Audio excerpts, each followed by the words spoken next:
শ্মশান থেকে বিভিন্ন সময় এই হাড় এবং মাথার খুলিগুলো সংগ্রহ করা হয়। ভূপতির জন্মের কথা শোনেন সর্বজন, কুম্ভ করে রাখে মাটি করিয়া যত, দুয়াতে ছানিয়া মাটি করিয়া যতনে, চাকেতে তুলিয়া মাটি ধ্রুপতি কইল গঠন,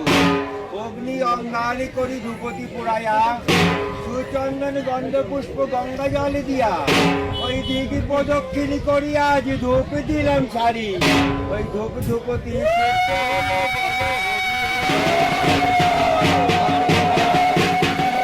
গুরু বাঞ্চা সিদ্ধি কল্পতরু ভক্ত দোড়ার প্রতি কর দয়া, যাহার চরণ বন্ধি তাহার সেবক নন্দী উদ্দেশ্য বন্দিব মহামায়া, বহু ভাগ্যের ফলে সৌভাগ্যের উপদেশ, মহামন্ত্র দিয়া গুরু কইলেন উপদেশ, আজ্ঞা করেন প্রভুর ওই পদে পদে, তোমার চরণ পাদপদ্ম থাকিলে জমের নাইক ভয়, ওই আজ সহস্র কোটি প্রণাম জানাই শ্রী গুরুর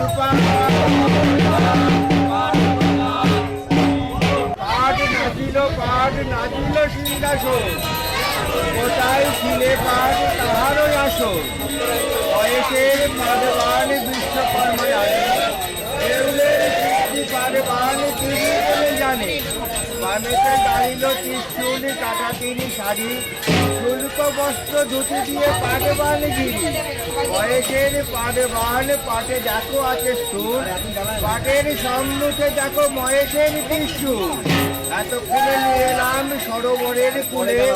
সরোবরের কূলে দেউলে করে স্থাপনা, চারিদিকে জয় জোপার বাদ্যের বাজনা, উত্তম দেখিয়া ঘাট পাটেরে করাই স্নান, শিব পূজা করিব আমরা মহেশের করি ধ্যান,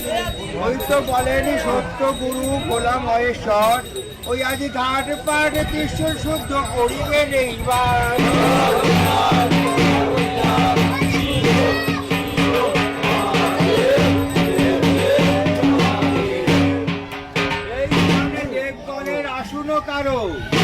বোমাইতে করেছিলাম স্থানেরও মার্গ, গঙ্গা জল পুনরায় করি সক্ষণ, ওই সূত্র হলে ধূপনি ও যত দেবীগণ,